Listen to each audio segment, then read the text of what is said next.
श्री राधा वल्लभ श्री हरिवंश। आज हम जानेंगे कि जन्माष्टमी किस दिन मनाएं और इस व्रत को कैसे किया जाता है। जो कृष्ण जन्माष्टमी है वो भाद्रपद मास की कृष्ण पक्ष की जो अष्टमी तिथि होती है और उस समय जो रोहिणी नक्षत्र होता है उस समय हम कृष्ण अष्टमी के त्योहार को मनाते हैं। इसी शुभ घड़ी में हमारे ठाकुर जी का जन्म हुआ था, जो कि 2024 में 26 अगस्त दिन सोमवार को पड़ रही है। जी हाँ, हम 26 अगस्त को कृष्ण जन्माष्टमी का ये पावन पुनीत त्योहार मनाएंगे। आइए जान लेते हैं कि इस दिन हमें क्या क्या करना चाहिए और किन किन चीजों की सावधानी बरतनी चाहिए।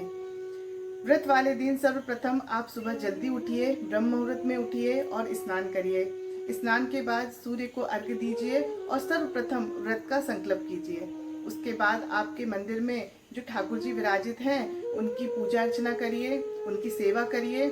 उसके बाद सारा दिन सिर्फ जल ग्रहण कर कर ही व्रत रखिए।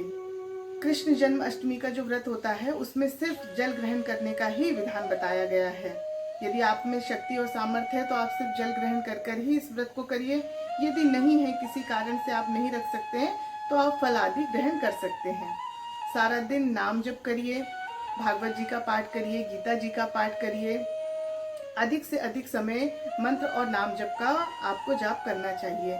यदि आप कर सके तो जो भागवत जी का मंत्र है, कृष्णाय वासुदेवाय हरे परमात्मने प्रणतः कलेश नाशाय गोविंदाय नमो नमः, इस मंत्र का भी आप अधिक से अधिक जाप कर सकते हैं, जिससे श्री कृष्ण अति ही प्रसन्न होते हैं और हमारे जीवन के सारे संकटों, विघ्नों को और बाधाओं को दूर करते हैं।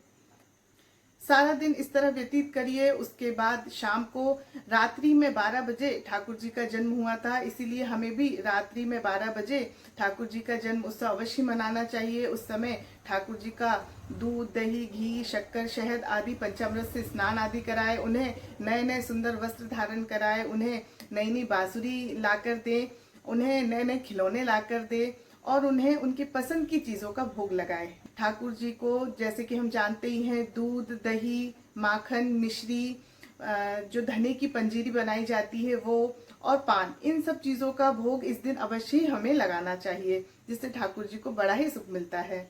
उसके बाद उन्हें झूला में झुलाएं, उन्हें खूब लाड़ लड़ाएं।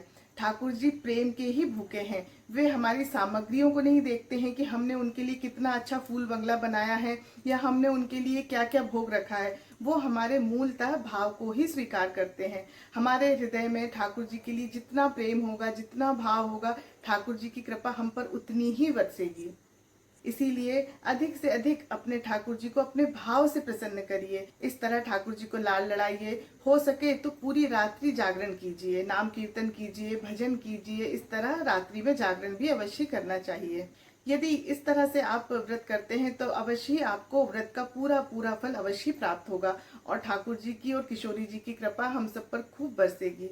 आशा करती हूँ आपको ये जानकारी अच्छी लगी होगी, तो अधिक से अधिक लोगों तक इसे शेयर करें और मेरे चैनल को लाइक करें, सब्सक्राइब करें। जय जय श्री राधे।